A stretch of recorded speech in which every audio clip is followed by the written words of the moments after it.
Vous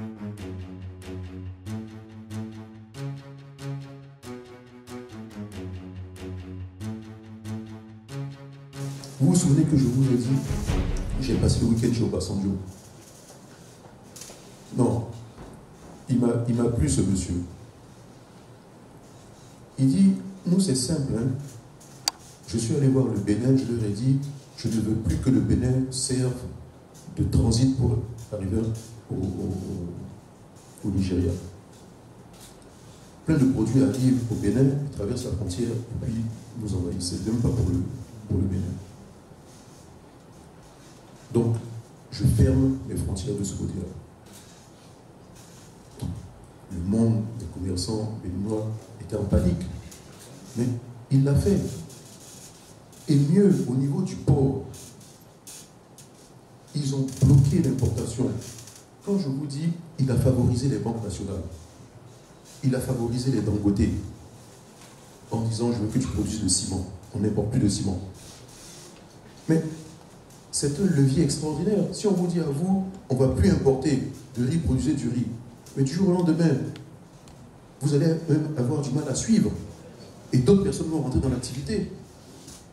Lui, il a regardé secteur par secteur. Qu'est-ce que toi tu fais? Moi, je fais des jus. Ok. Mais quel est ton problème?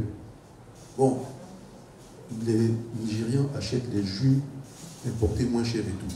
Il a, pendant plusieurs mois, bloqué l'importation pour permettre aux Nigériens en question de voir son entreprise se consolider, envahir le marché du Nigeria. Et quand les Nigériens se sont mis à ne boire que ça, il a ouvert tout doucement le truc. Mais c'était fini. Le gars est leader chez lui. Le gars est leader chez lui. Dangote, le ciment et le sucre, c'était un monopole. Un monopole privé. Forcément, vous devenez puissant. Nous, on associe à la privatisation, c'est les ministres même qui importaient du sucre.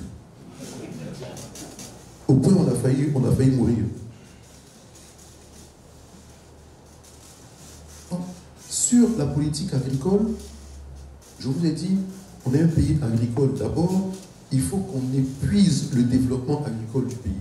Qu'on soit puissant dedans, parce que toutes les grandes puissances sont des puissances agricoles. Il ne faut pas vous tromper, hein. États-Unis, c'est une puissance agricole. Angleterre, France, Allemagne, ce sont des puissances agricoles.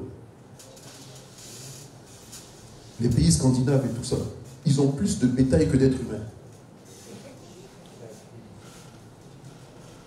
Ils importent parce qu'ils veulent diversifier leur consommation. Mais sinon, ce sont des pays qui s'autosuffisent. Après, nous-mêmes, il faut qu'on puisse apprendre à diversifier notre alimentation. Bon, vous avez parlé du riz, mais est-ce que vous trouvez normal que nous, on soit obligés d'importer des macharons et puis des carpes? Tout autour de nous, c'est de l'eau. Mais on importe des carpes congelées. Non, devenons une puissance agricole. Devenons une puissance agricole. Notre plus grande richesse à nous, c'est les terres. On est en train de penser à les intercaler entre les cultures pour faire autre chose, justement pour répondre à cette problématique-là. La politique agricole, c'est quelque chose, pour moi, hein, qui peut rendre la Côte d'Ivoire très riche.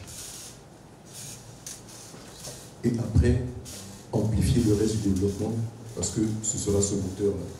Et il y a longtemps, le président Oufouine l'a dit, le succès de ce pays repousse l'agriculture. Il le savait mieux que tout le monde. Et aujourd'hui, on vit plus décontracté qu'ailleurs. Donc on porte plus de jeans. Le coton est demandé. On produit du coton ici. En Côte d'Ivoire, quand je dis qu'on a reculé, combien d'entre vous ont connu la marque Wrangler fabriquée en Côte d'Ivoire? C'était le cas. Le coton les filatures, on avait une usine Wrangler, on faisait des jeans et tout ça ici en Côte d'Ivoire. Donc nous-mêmes, on achetait ça beaucoup moins cher. Et le même jean que vous avez trouvé, je ne sais pas combien de dizaines de dollars aux États-Unis, on achetait ça à 3000 francs CFA ici. On a perdu tout ça.